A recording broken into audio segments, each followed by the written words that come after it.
Joey Blue sent me this great article from brides.com called How to Keep the Dance Floor Packed at Your Wedding.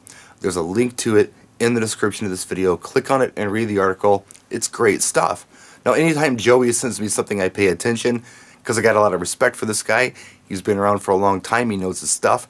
He used to be a Studio 54 DJ. He's had Madonna in his booth. He does sound at Lincoln Center. He's worked with national tour acts. This guy knows his stuff, so if he thinks it's good, I need to pay attention.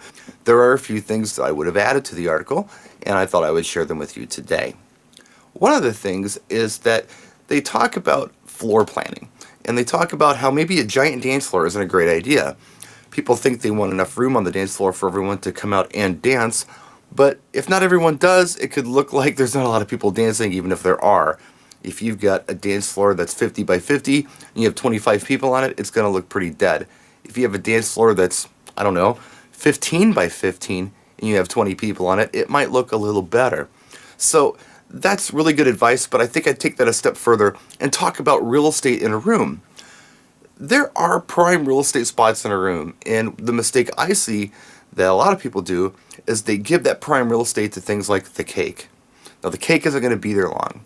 It's going to be there when you cut it, and then it's going to go away. And then things like the DJ get stuck in some afterthought corner somewhere. I don't know who does these floor plans. I think the hall does them sometimes. Sometimes catering does them. Sometimes a wedding planner who doesn't understand entertainment floor planning does them. But there are usually two good prime real estate spots in a room, and they should belong to two things. The head table.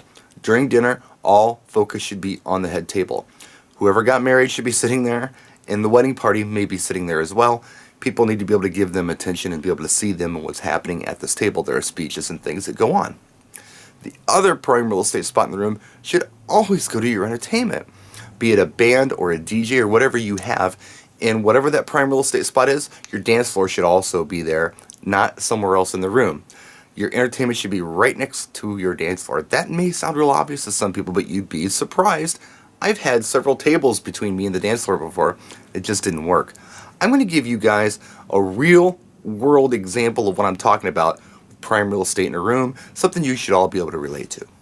So this is my living room. Please forgive the mess. I'm actually working on some lighting videos over here.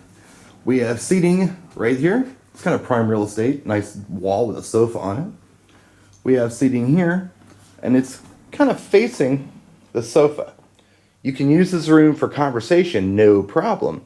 It works well for it. Now, this house was built in 1905, before television sets, so it's not a great room for TV viewing, but it is our TV viewing room. It serves two purposes, though. Our conversation area, which works well, and if we have more people, we can bring chairs in from the dining room and put them where that table is right there. But when we're not talking, we want to watch a movie, from anywhere in the room, you can see that TV set. That is the other prime real estate spot. There it is from the sofa. Here it is from the chair. Now, the other thing I didn't see anybody talk about was prioritizing your budget for your vendors. I don't think a lot of people take a lot of consideration as to how much something is supposed to cost. You need to have a realistic budget for any vendor you hire, be it a photographer, a caterer, a DJ, a band, it doesn't matter. If you go out there and just pick a number out of thin air and say, okay, yeah, I'm going to hire a DJ for $500. I have to find a DJ who's decent for $500. That might be irresponsible, and it may not help keep your dance floor packed. You could get lucky, but maybe not. A better way to approach this may be to do some research and figure out how much the average cost is of any given vendor in your market. If you're shopping for DJs, find out what the average cost of the DJs are. And then count on spending at least that much to get something of any quality. You could spend more, you could spend less, but count on spending at least that much, whatever the average cost is. And then go through your process of elimination. Figure out who's going to work best for you, what DJ you're most comfortable with, and all that kind of fun stuff. But kind of have a realistic budget for your vendors, no matter who they are. Photographer, doesn't matter. So that's my video. I hope you enjoyed it. I hope it helped somebody. Again, check the article out in the description of this video. It's a very good read.